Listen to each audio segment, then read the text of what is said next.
Hey everybody, welcome to Redbird Gardening and Design. I'm Anissa. I mentioned in another short that I'm going to drop straw down after I amended the soil in my redo short, and there's a full-length video as well. I'm going to show you how I did that, where I'm at with it, and hopefully it can help you out with whatever you might be doing in your yard. So here they are. This is vegetable bed number 1, vegetable bed number 2, and over there is vegetable bed number 3. I have yet to put the straw down. That's right over here. So all you do is you grab a handful and you shake it out. I'll do a quick piece on here as well so y'all can see what that looks like. And just put down, oh, this is probably 3 inches thick, something like that. And what it does is it keeps the weeds down. And believe me, when I came in here after being sick for 2 weeks, I am never doing that again. And that's my fault. I didn't have it down before I even got sick. So the smarter thing to do is to do it right the first time.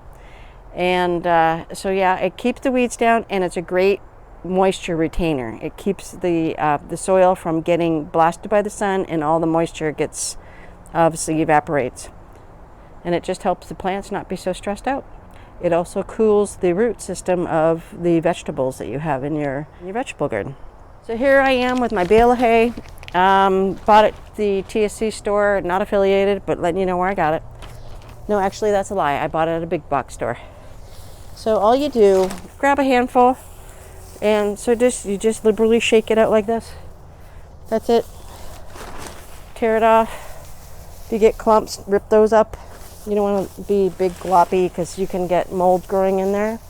And this just keeps the soil from getting fried in the sun, beat up, because the sun is intense here, obviously, in the south. And this just keeps your moisture in, and it's super simple. It's not expensive. I think the bag of straw was $14, something like that. If you just got a few raised beds, it's not that big of a deal. Give it good coverage so that weeds can't sprout. If they do, you'll see them, and you just bink, pick them when they're little. And it makes life a lot easier for you. This one was clumped together, so I'm pulling it apart. All right, and that's how you do it.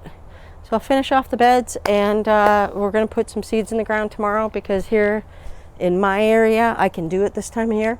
Because it's still really hot, but we're going to go into our fall, which stays pretty warm here, and that way you can get your crops will last longer, and it's just easier on the plants. This is not as hot. And now, you know.